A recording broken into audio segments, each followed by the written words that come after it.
नमस्ते, आपके साथ मैं हूं जयप्रकाश शर्मा। आप देख रहे हैं देवभूमि यानी उत्तराखंड की तमाम खबरें। और देवभूमि में सबसे बड़ी खबर जो आजकल चल रही है वो है बारिश की।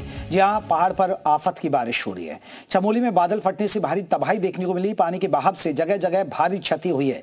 राहत और बचाव कार्य में जुटी है प्रशासन की टीम। खतरे की जद में नदी के पास बसा गाँव सेरा सड़कें भी जगह जगह जमींदोज हुई हैं। संपूर्ण घाटी का बाजार से संपर्क टूटा है। देर रात नंदानगर ब्लॉक के धुरमा कुंडी मल्ला मोख क्षेत्र में मूसलाधार बारिश ने जमकर तबाही मचाई है।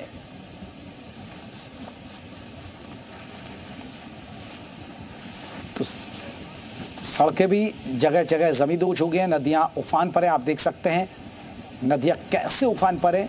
बताया जा रहा है किसानों की फसलों को भी काफी नुकसान हुआ है। ये चमोली की ये तस्वीरें हम आपको दिखा रहे हैं। राहत और बचाव कार्य में जुटी हुई है प्रशासन की टीम। संपूर्ण घाटी का संपर्क टूट गया है। सड़कें जगह जगह से टूट चुकी हैं। मलबा आ चुका है कई जगह सड़कों पर, जिसकी वजह से लोगों को काफ़ी दिक्कतों का सामना करना पड़ रहा है।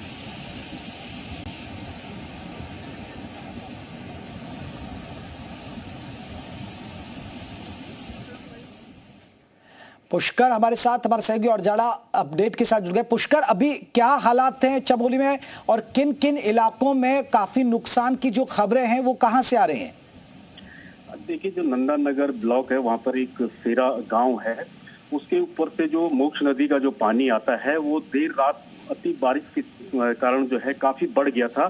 तो आपदा जैसे हालात वहां पे हो गए थे। तो गांव में भी कई घरों में पानी घुस गया था। यहाँ तक कि एक गौशाला और एक मकान भी उसमें क्षतिग्रस्त हुई है। और जो नगदी फसलें हैं उनको भी भारी नुकसान उस पानी से हुआ है।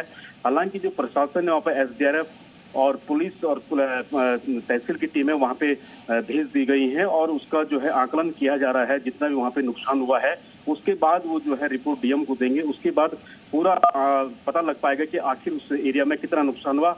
अभी वहाँ जो है पानी गाँव के आसपास काफी भरा हुआ है और काफी जो नदी का जो मोक्ष नदी का जो जल स्तर है वो बढ़ा हुआ है। और जी अभी मौसम विभाग की तरफ से कोई अपडेट, क्या अभी भी बारिश हो रही है? किस तरह के हालात है अभी भी? नहीं, अभी जो मैं बात करूं मौसम की, तो अभी दिन में यहाँ पे धूप है, लेकिन शाम ढलते ही जो है मौसम फिर खराब हो जाता है और बादल यहाँ पे लग जाते हैं और फिर देर रात को जो है लगातार यहाँ पे बारिश बनी है करीबन 4-5 दिन।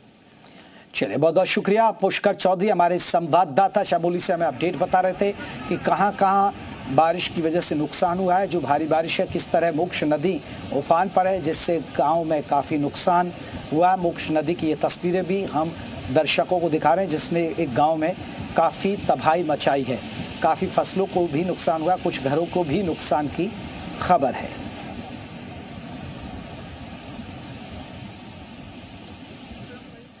चलिए, दर्शकों को बताएंगे कि आखिरकार पहाड़ पर बादल कैसे फटते हैं और क्यों फटते हैं बादल। जरा ये ग्राफिक्स के जरिए हम समझिए। कम समय में ज्यादा बारिश, यानी एक साथ अचानक से तेज बारिश आती है, ज्यादा नमी का जवाब हो जाता है। कम ऊंचाई पर बादलों का जमाव हो जाता है। तेज टकराव वाली हवाएं होती हैं। बादल फटने की वजह हम आपको बता रहे हैं। स्थानीय भौगोलिक असर भी पड़ता है। देखिए, भौगोलिक परिस्थितियों का बहुत असर पड़ता है। जलवायु परिवर्तन का भी असर पड़ता है बादल फटने की वजह, क्योंकि जलवायु परिवर्तन जैसे हो रहा है।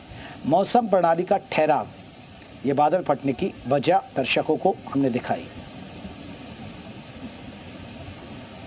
जब बादल फटते हैं तो अचानक एक जगह एक सैलाब उमड़ पड़ता है और जो उसके आसपास भी चपेट में आता है वो सब तहस नहस हो जाता है। देहरादून के कारगी ग्रांट क्षेत्र में देर रात हुई तेज बारिश के चलते जलभराव की दिक्कतें पेश आई। देर रात में हुई तेज बारिश के चलते इस पूरे क्षेत्र में बस्ती और गलियों में जल भराव की वजह से काफी परेशान हुई। जल भराव की वजह से लोग अपने घरों से बाहर निकल आए। इस दौरान पुलिस की टीम भी मौजूद रही और बार बार लोगों को अलर्ट करती रही। कहां कहां अलर्ट है ये भी आपको दिखा रहे हैं। उत्तरकाशी, चमोली, रुद्रप्रयाग, पौड़ी, बागेश्वर, पिथौरागढ़।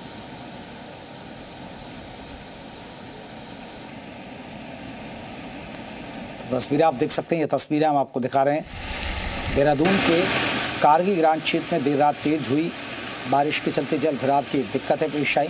देर रात में हुई तेज बारिश के चलते इस पूरे बस्ती और गलियों में पानी भर गया।